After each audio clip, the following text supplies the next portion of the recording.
Good afternoon, good evening. Hello, everyone, and welcome to our webinar. My name is Olia Basolo. I'm an Olympian and the education team member at the International Testing Agency. The subject of our course today is out of competition testing. As always, first and foremost, let's make sure that everybody is aware of the language options that we have available for you today. If you haven't already spotted it, you should see an interpretation button at the bottom or top of your screen. You can click on it to listen to the course in Spanish, French, Arabic, Russian, or Mandarin Chinese. And of course, the original audio and the slides today are in English. As everyone is settling in, I can see so many messages in the chat. Thank you very much to everyone who's writing in, saying hello, telling us where you're from, what sport you represent. It's great to see such an international audience. I did note, as always, a few of the first messages. So hello to the Belarusian Boxing Federation, Lesotho Gymnastics, Spain Skating Federation, Romania Gymnastics as well. Many representatives of golf from Venezuela, Russia, Ghana, and Macau Boxing.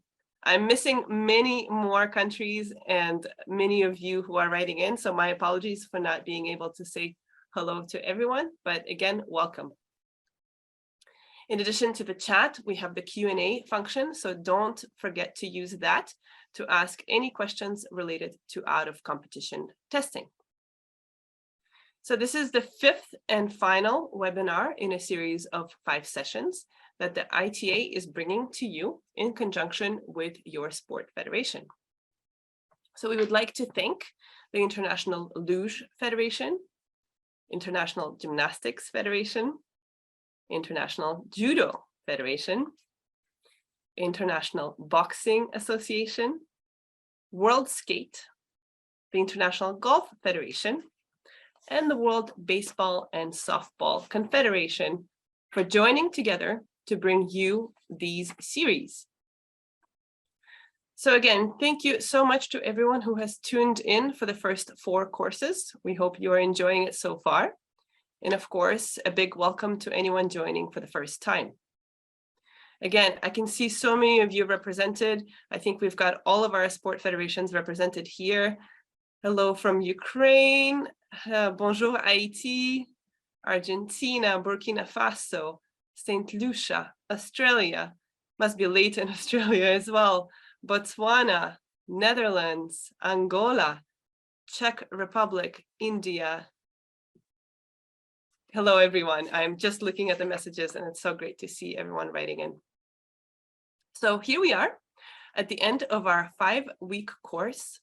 I'm only showing this to you for a second to see what we've done so far and the topics that we have covered. But let's go straight to our plan for today. So we will start by giving you a brief introduction to the different types of testing pools, the RTP, the TP, and other testing pools. And even if these terms are not familiar to you or do not apply to you or the athletes that you work with at the moment, it's useful to understand what they mean. This could be you or one of your athletes in the future, or it may help you to understand what it means for a teammate who may be currently included in a testing pool. Next up, we will look at whereabouts, what the term means, and what the whereabouts obligations are for certain athletes. We will then briefly cover ADAMS, which is WADA's anti-doping administration and management system. We'll take you through the Athletes Central app, which you can also use to enter whereabouts information. Next, we'll put theory into practice by doing an interactive activity to get you to critically think about whereabouts submissions. And for this, we will be joined by my colleague, Yulia Droz, the ITA Senior Out-of-Competition Testing Coordinator. You will also see Yulia during today's video clips. And as mentioned, she will be answering all of your out-of-competition testing questions at the end of the session. So Yulia, if you can see us and hear us, you can turn on your camera and say hello as well. Hello, everyone. Thank you, Olia. Thank you for inviting me. It's a pleasure for me to be here today, and I'm looking forward to answering your different questions and going through the interactive sessions together. Thank you. See you later. Thank you very much. I should also note that for this interactive activity that we'll have, it's better to participate from a computer, if possible, rather than a mobile device. This is because the examples that we'll show on the screen will definitely be too small to read on a mobile phone, and you will have a better chance to participate in the activity if you listen from a computer. So if that's an option for you, I recommend that you make the switch right now to a different device. And if it's not, no worries, we will send you all the slides after the presentation, so you can always take a look at this activity later on. So then moving on after the activity, we will underline the significance of whereabouts responsibilities by looking at some consequences, specifically missed tests and filing failures. We would normally wrap up just with a question and answer, but as this is our final course, we will also spend a few minutes at the end of the hour summarizing our activities and learning over the 5 weeks. So, as we say every week, we have a lot to get through, so let's take a look at the objectives for this session. By the end of this webinar, you should understand the term registered testing pool and testing pool, know exactly what to expect if you receive a letter of inclusion, understand the whereabouts requirements, know how to use Atoms and Athlete Central, be aware of the consequences of not complying with the requirements, and finally, know where to go if you have any questions or any issues. And don't worry, again, if you are seeing new terminology, we'll cover all of it in the next hour. So let's set the scene by going back to the name of today's course, Out of Competition Testing. And what does that mean exactly? Testing can take place both in competition, during an event, and out of competition, anywhere and any time. And for anti-doping organizations to be able to locate athletes for out of competition testing, they, of course, need to know where the athletes are so they can go and test them. What's important to note is that not all athletes in all sports are subject to out of competition testing, but rather each anti-doping organization, or ADO for short, selects a pool of athletes who can be tested out of competition. And these athletes have an obligation to provide additional information so they can be located for testing. So the first thing we will do today is look at different groups of athletes that can be tested out of competition. And these are known as testing pools. Now, I'll be doing a lot of talking in this first part, so thank you in advance for bearing with me. We always try to make this interactive, so please do keep the messages coming in the chat to make sure you're staying with us and staying engaged. But let's go to these testing pools. On your screen are 3 main types of pools: the registered testing pool, RTP for short, testing pool, or TP, and other pools. And you will hear me mention the term whereabouts when I define these. In the next section of the webinar, we'll talk about what it means. For now, it's enough for you to know that whereabouts information is provided by athletes about their location. So let's take a look at the RTP. Athletes in a registered testing pool are subject to the strictest whereabouts requirements, with consequences and sanctions in case of non-compliance. In essence, they are the pool of top performing and highest priority athletes.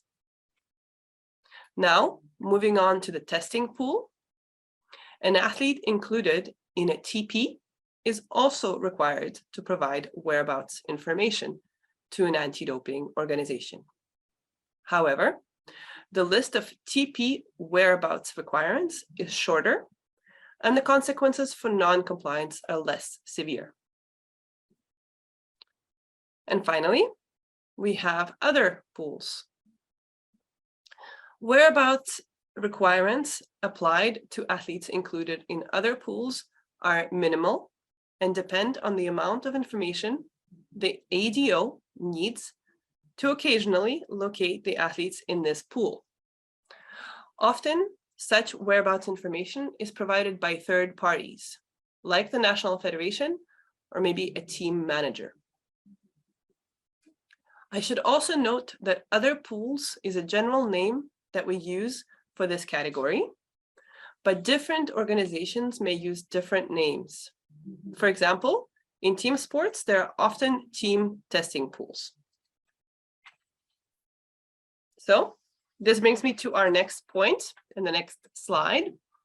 For the sport federations joining us today, we can see the testing pools that apply to each of the sports federations. Athletes competing under the jurisdiction of the International Luge Federation, International Gymnastics Federation, International Judo Federation, International Boxing Association, World Skate, and the International Golf Federation may be included in the registered testing pool that we just defined.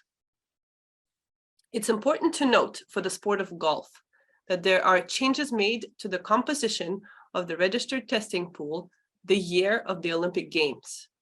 And athletes that are impacted by these changes will, of course, be notified. Now, for the sports of baseball and softball, there's currently a testing pool where teams, for example, team managers, are responsible for submitting whereabouts on behalf of the athletes. However, in addition, athletes may be included in a testing pool individually. This means that certain athletes will be responsible for submitting whereabouts information themselves, rather than their team. The athletes impacted by this requirement will, of course, be notified in due time. Please note that the testing pools that an international federation operates can change at any time. So we are presenting to you on this slide the situation as it is today. It's also important to note, and bear with me, this is a long explanation so far, that there's no one criteria for being included in the RTP or another pool. Athletes can be selected by their international federation or their national anti-doping organization, a NADO. Furthermore, athletes can be moved in and out of these pools at any time. And they will always be informed about this, as I already mentioned. So we are running this session in conjunction with your international federation. And this is why we've displayed their information only. You can also be part of a testing pool nationally as part of your NADO. So what is the significance of being included in one of these pools that we just defined? As we mentioned earlier, in order to have out of competition and no advance notice testing, it is important that athletes in these pools are easily located. And this is where whereabouts comes in. Athletes included in a testing pool have this unique obligation to provide information that allows for them to be easily located. When we consider whereabouts, it's helpful to think of how an athlete's responsibilities increase as sport performances improve. Athletes gradually become subject to a stricter and more rigorous training schedule, subject to new regulations, teams' rules, obligations, and many of you are familiar with this increase in responsibility. In the same way, anti-doping responsibilities can change and increase. And one way anti-doping responsibilities change is when you become a registered testing pool or a testing pool athlete and have to start providing whereabouts information. And I've heard many athletes refer to this as being an honor that they're actually selected to be a part of this pool. The slide on your screen explains what whereabouts are, but I've been talking for a little while, so rather than me talking through the slide, I would prefer to show you a video that explains this and a whole lot more. So let's take a look at our first clip.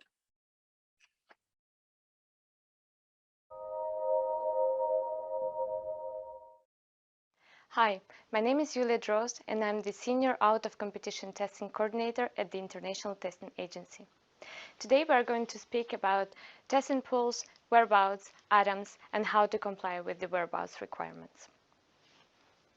Each anti-doping organization shall implement effective anti-doping programs on athletes over which it has the authority to conduct testing. Depending on risk assessment and test distribution plan, the anti-doping organization shall identify the amount of whereabouts information it requires to conduct effective out-of-competition testing with no advance notice. The whereabouts information is the information that the athletes are required to provide to the anti-doping organization in order to enable this organization to locate the athletes for an announced out-of-competition test. The whereabouts information is provided by the athletes in the form of quarterly whereabouts filings in format and systems as per the requirements of the anti-doping organization. The whereabouts information provided by the athletes is stored securely and safely and can only be accessed by the authorized personnel acting on behalf of the World Anti-Doping Agency and the anti-doping organization having the authority to conduct out-of-competition testing. The athletes are required to provide the whereabouts information to only one anti-doping organization. However, both International Federation and the National Anti-Doping Organization can test the athlete based on the whereabouts information provided.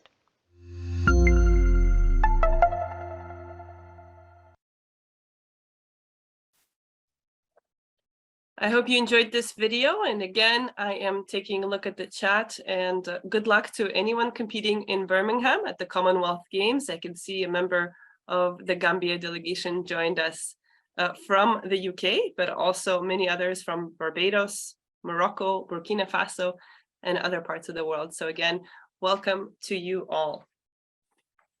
So we are focusing mainly on the RTP today, as this is the group that has the most complex information to provide.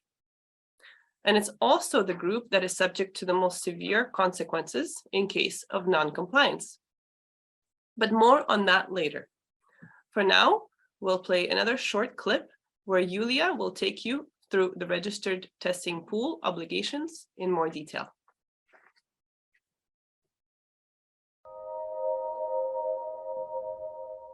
RTP, or the Registered Testing Pool, is the list of top performance athletes which is established by the international federations and the national anti-doping organizations every year based on various criteria.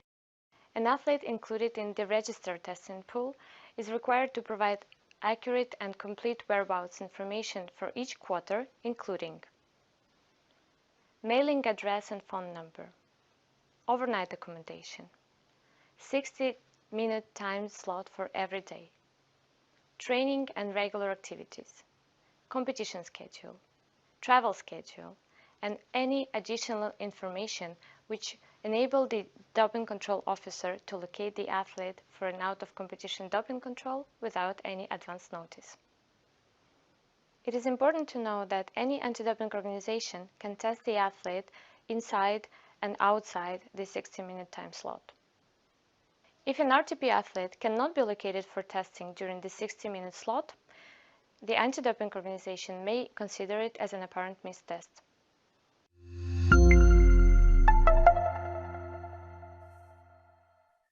So more on the missed tests that Julia mentioned in just a few minutes.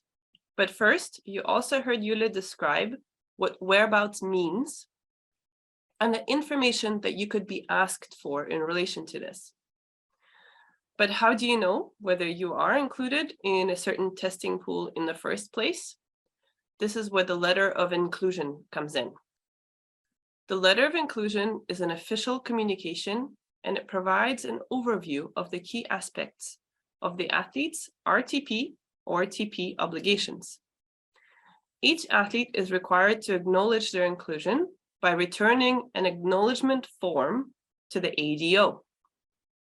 Please note that your RTP or TP obligation begins 10 days after receiving this letter, even if you do not return the acknowledgement form to your anti-doping organization.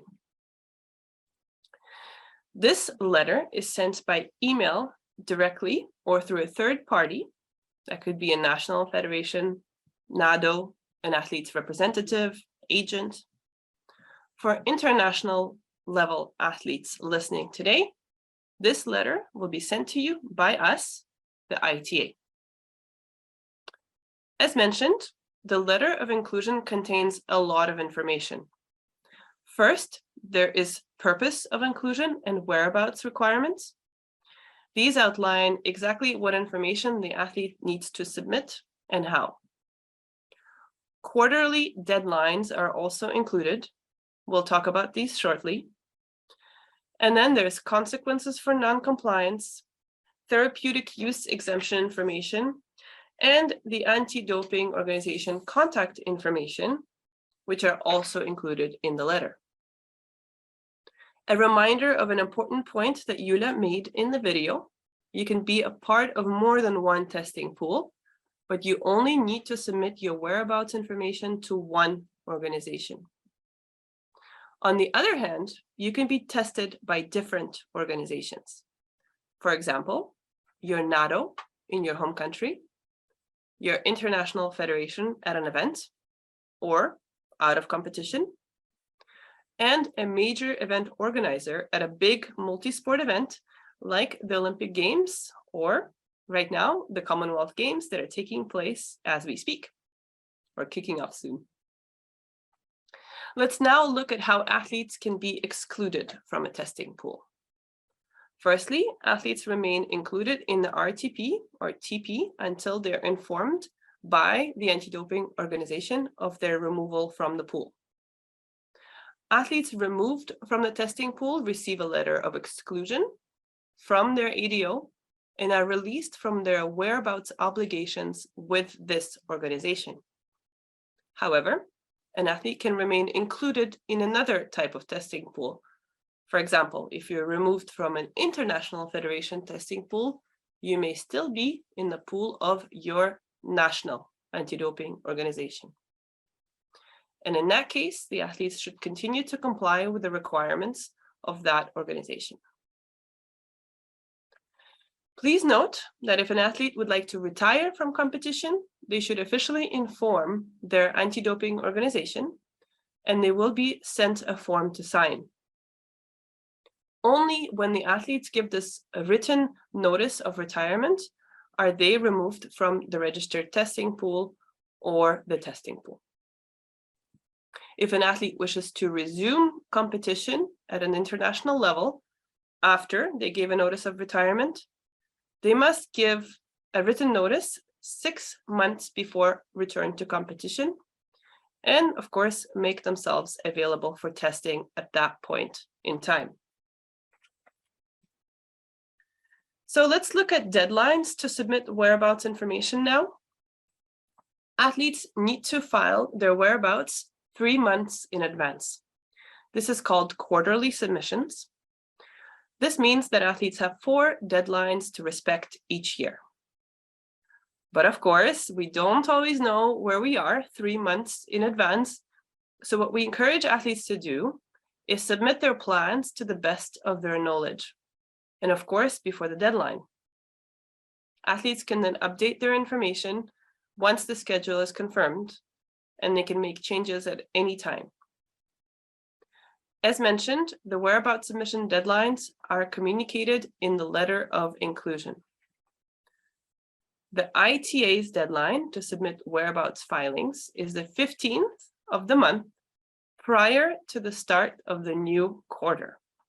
You can see the details on your slide.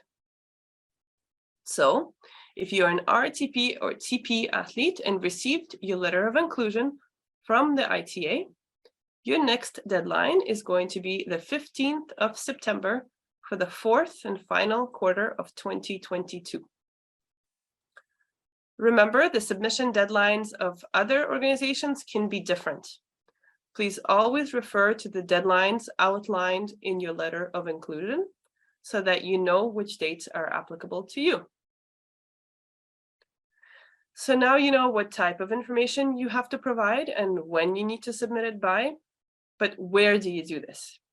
And for this, we'll take a look at ADAMS and Athlete Central. Whereabouts information must be filed via the Anti-Doping Administration and Management System, or ADAMS. And this is powered by the World Anti-Doping Agency. ADAMS is currently the most commonly used platform for whereabouts submissions, and it is used by all your international federations. However, there are some organizations that use other platforms. ADAMS allows different anti-doping organizations around the world to exchange information in order to coordinate their testing activities and delivery of anti-doping programs. Again, your letter of inclusion contains instructions on how to submit and update whereabouts information in ADAMS. And if athletes do not have an ADAMS account and they need it, they should let their anti-doping organization know. Changes must always be filed directly in ADAMS, either online or via the Athlete Central mobile app that is connected to ADAMS. Now here on your screen is a small description. ADAMS is, again, WADA's mobile application, which gives athletes ability to easily submit and update whereabouts information using their phone. It is available in 20 languages or more, and we encourage all athletes to download and use this app regularly. We'll play a short demo in a few minutes. So thank you everyone very much for patiently listening. We know it's not the most exciting topic, but it's now time for our interactive activity. And we'll test your knowledge of ADAMS and how to fill out whereabouts information. For everyone in the audience, please participate using the poll function. Your answers are anonymous, so don't be shy to answer, even if you're not sure whether you got the correct response.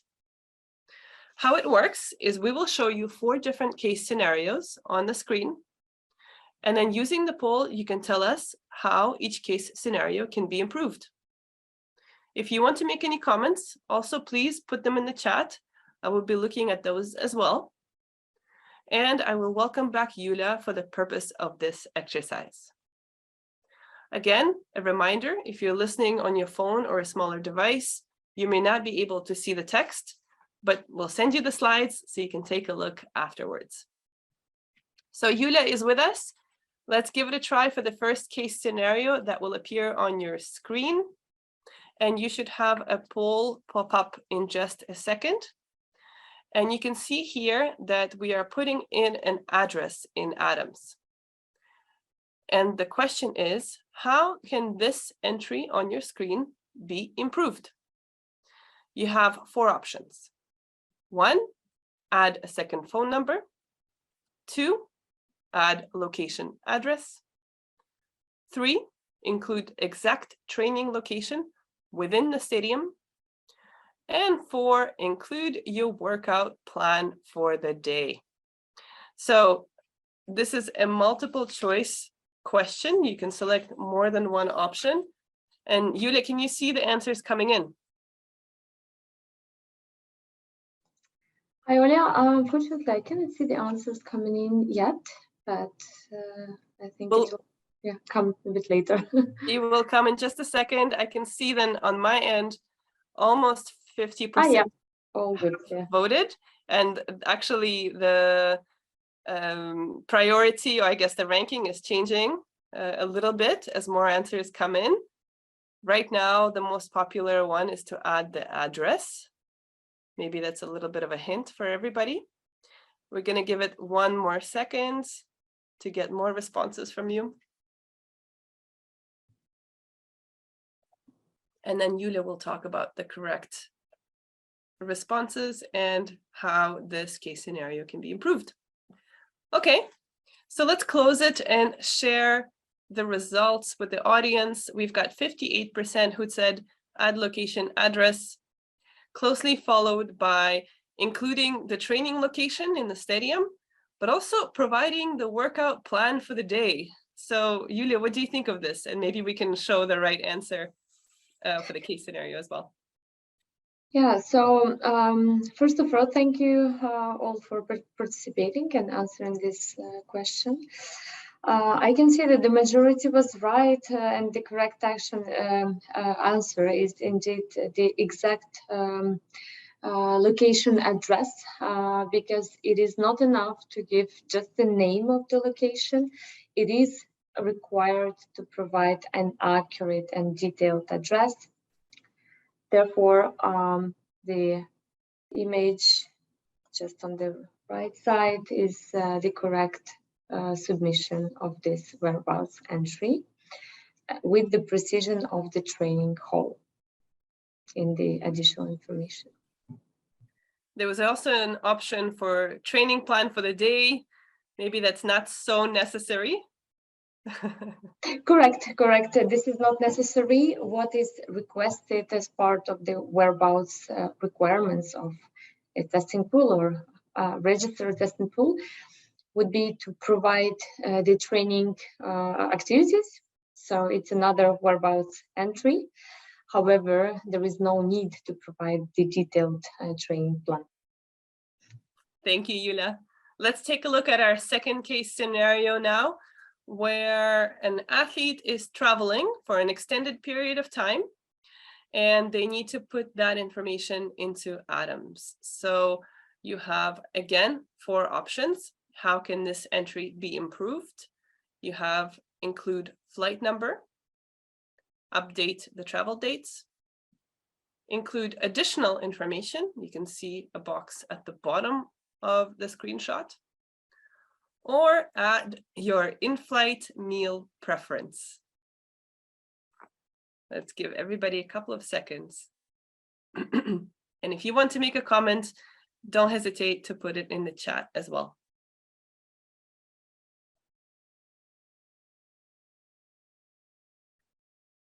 Very quick responses coming in. We're at 50%. Let's give it a little more time. Again, more than one correct answer.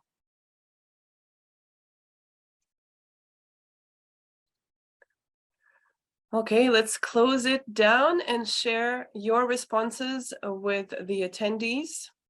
And you can see here now, the most popular response with 67% is to update the travel dates.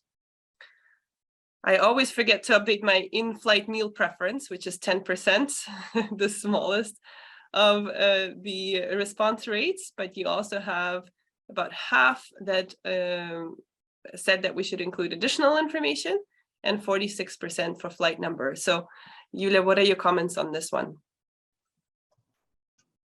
Thank you all for your answers, for participation. Again, it's quite correct. It's quite correct results that I can see on the screen. So as Olia mentioned, that there was more than one correct answer already, and the audience was absolutely right. The dates were not correctly submitted. When we ask to submit a travel entry, it should be one travel per entry or per submission. And it is important to let us know what time and on what day the travel is happening, as well as provide the additional information. So here it would be about the flight number, but of course it is always more than welcome if the athlete provides more details regarding the location or the travel or the training, allowing the doping control officer to locate the athlete during this whereabouts entry. Thank you, Julia. Let's try, we've got 2 more. Let's try case scenario 3 now. And you can see here, which is why we were referring to listening on your computer. The text is quite small. This is an entry for the whole month that an athlete is putting in, probably as part of their quarterly submissions deadline, making sure that they have some entry for the whole quarter. In yellow, we have home. In orange, we also have overnight accommodation indicated as home. You have a blue travel entry and a green competition entry. How can this entry be improved? First, option 1 is to add regular activities such as training. Second option is to add irregular activities, for lack of better terminology, such as a haircut or a doctor's appointment. The third option is to remove conflicting entries. And the final option is to remove the 60-minute time slot during the in-competition period. So we've got a third of you submitting your responses. Thank you, everyone who is participating so far. We'll try to get closer to our 60% response rate that we like to wait for.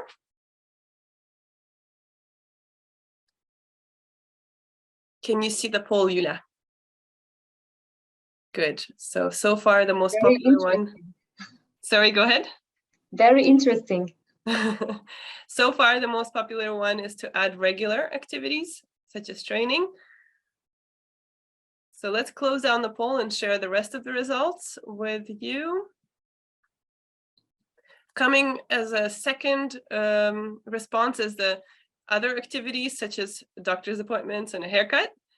And then also removing conflicting entries in third place, and removing the 60-minute time slot during the in-competition period as our last in terms of popularity. So, Yulia, what are the correct answers from these options? So yeah, thank you very much for participating into this poll. For this specific case, the correct answer would be for sure add regular activities as training, because this is again a part of the mandatory requirements of your whereabouts pool. And then the second correct answer would be, in my opinion, remove conflicting entries. Conflicting entries, this is when you mention a competition, but at the same time you submit the overnight accommodation at home. Of course, if it's not during the same day at the same location, it would be confusing for us to see this information. And I can tell you even more, it could be considered as the whereabouts failure. So filing failure, you already heard this term in the presentation before. So please be careful with the when you update the whereabouts, make sure that everything is making sense and there are no conflicting entries. With regards to the irregular activities, it's interesting, this is the second popular answer in the poll. This is not necessary, this is not mandatory at all. We don't ask you to provide us with the information regarding your personal activities and personal appointments.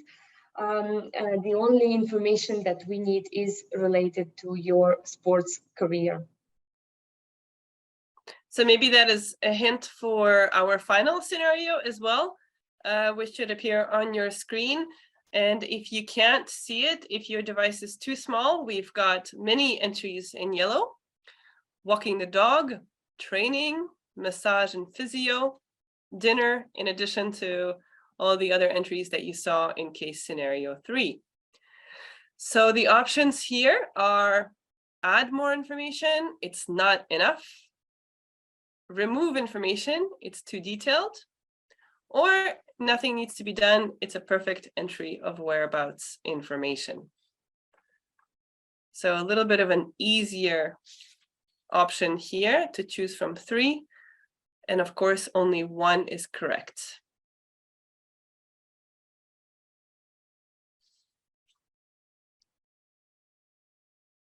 Okay, so again, 40% participation. Thank you very much. I guess athletes plan everything, so even walking a dog may be on a schedule but does it need to be a part of the submission of whereabouts? We'll find out. Okay, good. Let's give it a few more seconds and then we'll close it down. They're actually quite close in terms of the answers that we are receiving. Okay, good. So we are at 60%. Let's close down the poll, share the results. The most popular answer is remove some information. 40% of you said that. 35 said, don't do anything, it's good as it is. And 26 said, add more. Yulia, what is the correct answer? So the correct answer would be remove information. It is too detailed, so the audience was right. However, I'm happy to see that the athletes like the fact that it's quite detailed. So it's better to be detailed than not to be detailed enough or not to provide sufficient information. So again, in this case, there are too many yellow entries, which corresponds to the regular activity. Again, as I mentioned before, a regular activity is something that you do as part of your sports activity, sports career. So in this case, eating a dinner or walking a dog, it's not related to your sports. Therefore, we do not need to know this information. It would be enough to provide us just with the training activities. However, there is also the need to provide us with information regarding the regular activities. So if, for example, here the athlete would be working somewhere or going to a university, for example, on some days, it should be also submitted. But yeah, here in this case, it's too detailed. It's not necessary. We've put up also a sort of a best case, best practice scenario with training, massage, physio, your travel dates, removed conflicting entries, and so on. So for the purpose of time, we're just showing you this quickly. But Yulia, thank you very much for your explanations as an expert in out-of-competition testing. Reminder to send us your questions, and Yulia will be back at the end of the session to answer those with me. So thank you again. Excellent. So that wraps up our interactive activity. We hope that you found it valuable. And I will just add a quick reminder on the Atoms desktop application versus the mobile app. So the mobile app of Athlete Central has the same functionality as a desktop, but of course it is much more user-friendly. So we've recorded a small video tutorial to demonstrate how it works for the same functions, and it can be used to add addresses, to update whereabouts information, add travel entries, and so on. So maybe we can take a look at that, and you can see how it works. But of course, even as you're listening in, and if you're subject to whereabouts obligations, don't hesitate to download this app right away. You can see it's quite easy to navigate. Again, you can choose your language. You can add the time slot, recurring entries as well, so that you don't need to add one for each day manually. You can save addresses so that you can add them quite quickly. Here we're adding something recurring on 2 days of the week, for example. And these are all the saved addresses that we used for the purpose of our case scenarios earlier. And you can also see some of the other entries. So regular activities, there's an example of entry of a regular activity, which would be considered something related to your sport. You can put in your training, maybe even physio, if it's something that is a regular activity for you, physiotherapy, massage, and so on. But generally, it has to be, of course, related to your sport. So other regular activities don't need to be put in. And then we'll show you very quickly, after we've put in this entry, the other options that are available. So there is competition. You can put an entry for your competition, your overnight accommodation, your travel entries, You can see here there's a caution sign that explains how to put in a travel entry. And finally, you can also put in additional or other information if you want to under other here. So there you go. You have a small demonstration of our Athlete Central app. So let's talk about missed tests and filing failures. What happens when you don't comply with whereabouts obligations? Now, I will explain what these terms mean and put them into context for you in the next minute or so. And there are several consequences of not respecting whereabouts obligations, which you can see on the screen. Firstly, any athlete who is included in the RTP and who submits late, inaccurate, or incomplete whereabouts information that can lead to them being unavailable for testing may receive what is called a filing failure. Any athlete who is included in the RTP may receive a missed test if they're not available for testing during the 60-minute time slot. Basically, that means that even if the athletes submit accurate information and on time, they must still be in the right location at the right time. 3 whereabouts failures, which is a combination of a filing failure and a missed test, or any combination, occurring in a 12-month period, may lead to an anti-doping rule violation and a potential 2-year ban from sport. So you can see why it's so important to understand how to submit and update your whereabouts information. One final point to mention on this slide: athletes may wish to have someone else complete their information for them. This is totally fine, but please remember that athletes remain personally responsible for this, both for the accuracy of the information and that the deadlines are respected. The fact that the athlete delegates the task to someone else who fails to carry it out properly does not release the athlete from their liability. And this ties to the principle of strict liability that we covered in week 1 of this course. So to put this into the context of our learning, missed test and filing failures refer to anti-doping rule violation 2.4, which we looked at during our first session together. This is failure to file whereabouts information and missed tests. It is important to mention that we're talking about RTP athletes when we discuss consequences, and specifically ADRV 2.4. The whereabouts sanctions do not apply as strictly to athletes included in the testing pool.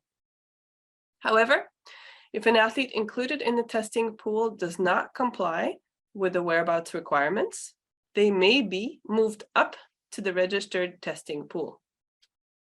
Other consequences may apply as established by the athlete's ADO. You can read about this more in the International Standard for Results Management. This document is going to be in the resources section of this deck. So we're getting closer to the end of our session. We covered a lot of complicated information. And so here are just a few tips to wrap up. First, download Athlete Central and enable notifications.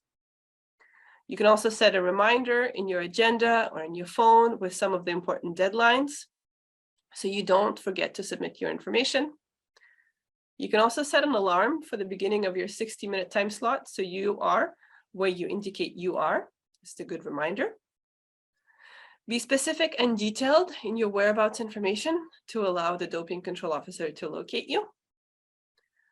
Regularly check and update your information if your phone number or address changes. And when in doubt, ask for help. There are many organizations, the ITA and WADA and your anti-doping organization, that will be happy to help you. Okay, so on the screen, you can see some key contacts, whom to contact when. A reminder, please contact the ADAMS help desk first. If you reach out to your international federation or to us, we may have to send you back to the ADAMS help desk anyway. But you can also see in which cases you can contact the ITA, the IF, or your NATO on the left-hand side of the screen. Wrapping up now, I'd like to leave you with some useful links. On this slide here, you can see some additional information that you can go through at your own time, as well as the contact information and the anti-doping information of your international federation. Okay, so with 10 minutes to go, let's move straight on to the participant questions, which I haven't had a chance to look at, but I will open up the Q&A now. And reminder, we still have a few minutes, so you can send the questions to us. Yulia, so if you want to come back to our webinar, I'm looking at the questions that we received and we can answer them together. So the two questions that we received are from Sanogo. For the first question that you can see here, how can we be part of an anti-doping organization? That's quite a general question. So I don't know if it's referring to being a part of a testing pool or being part of the organization. But Sanogo, perhaps you can give us more detail and specifically if it relates to out of competition testing. The other question being asked for Burkina Faso, does the athlete have to sign up on the level of the national federation? Perhaps maybe sign up for these obligations or not? Yulia, what do you think about this one? Yes, thank you, Olia. I understand that it's the same person asking the question. So if I understand correctly, this is more about the whereabouts pool, because I'm reading that it's about the group of the test. So I guess it refers to the whereabouts pool, but Sanogo, correct us if we are not understanding your question right. If you are selected by your national anti-doping organization or the international federation, you will be notified of an inclusion to the whereabouts pool. So I never heard any stories about the athlete being a volunteer, you know, volunteering for an inclusion into doping, into whereabouts pool. So normally you would be informed of your inclusion and all information will be provided by your national anti-doping organization or your international federation. And indeed, a side fun fact, there is what is called a VADA, Volunteer Anti-Doping Organization, where you can volunteer to be part of the testing pool, but that is the only case I know of. And it's certainly outside of the scope of the international anti-doping rules as part of the World Anti-Doping Code. So thank you very much, Yulia. Let's move on to the next question from a very long username. So I don't know exactly who it is, asking if they can become an ITA agent. Indeed, there's a program as part of which you can become a doping control officer for the ITA. Maybe we can put a link in the Q&A or in the chat for this person. But I'm going to skip over this question to stay on topic of out of competition testing. And hopefully our link helps the person asking. Now a question from Fernando. And I'm just translating as I look at this question in Spanish. What happens if the athlete does not answer to the letter when they are advised that they're included in the RTP? Thank you, Fernando. It's a very good question. I think the answer would be useful to many people here. So as part of your inclusion process, you are required to complete an acknowledgement letter and to provide further information to your anti-doping organization. This part is very much requested and of course recommended. However, there is no sanction applying for not returning this acknowledgement form. What will happen is that your anti-doping contact will follow up with you and write you emails and call you and ask you to submit this form as soon as possible. This is about the acknowledgement form.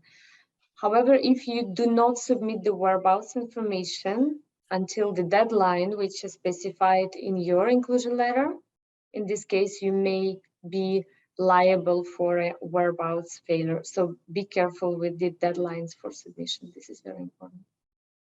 Thank you, Yulia. Let's try to get to the 2 questions from Daniel very quickly, as I still have a little bit of wrap up to do for our course.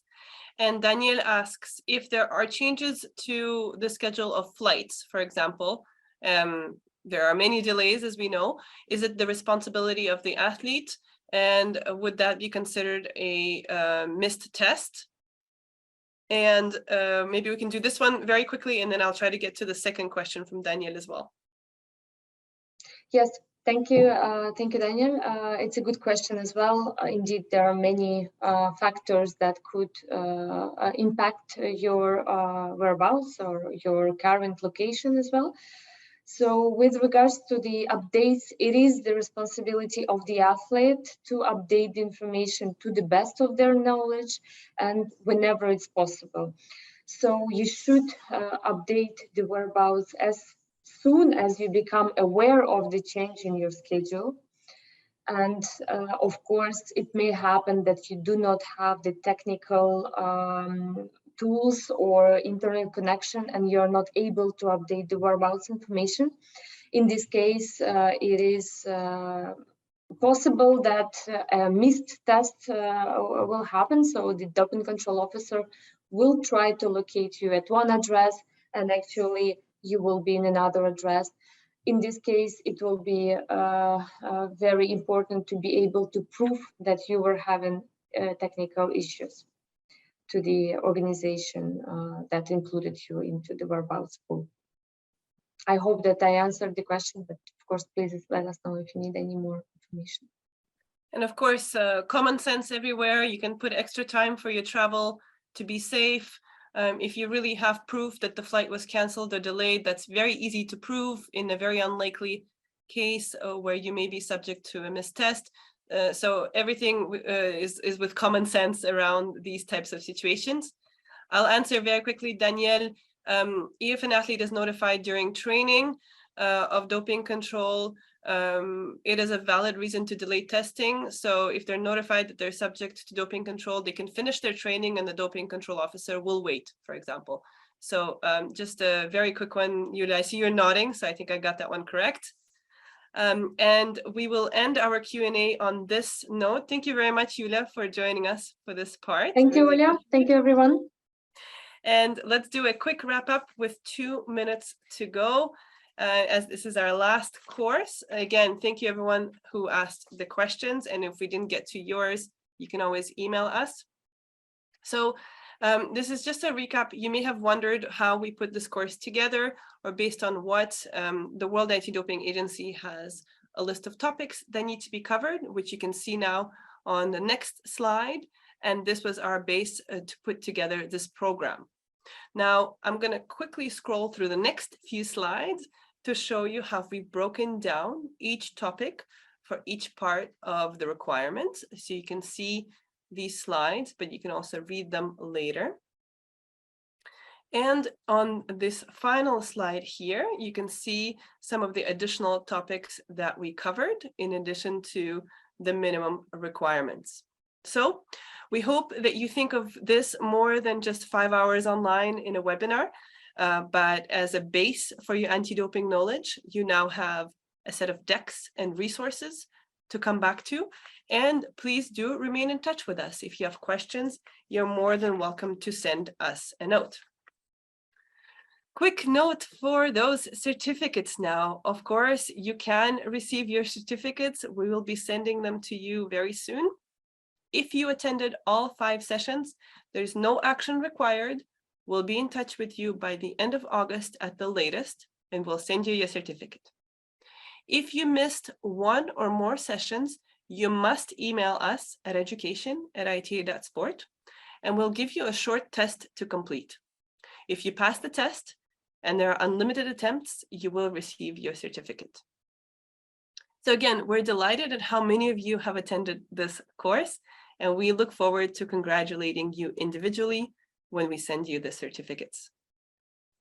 So again, we hope that this is not the end of our anti-doping journey with you. You can stay in touch with us, receive emails from us, and attend our monthly webinars that are free, available to the public, and also have simultaneous translation if you wish. On behalf of the entire education team, a big thank you to our translators for all your hard work keeping up with us. Also, a thank you to our IT and operations development colleagues who assisted, and a big thank you to you, our audience, for your engagement, questions, participations, your kind messages. It's been a pleasure. So, final reminder, please complete our survey at the end. Tell us what you learned and what you think. We'll send you our final email with the slides. And that just leaves me enough time to say good morning again, good afternoon, have a good rest of your day here from Switzerland, and we hope to see you online soon. Thank you very much.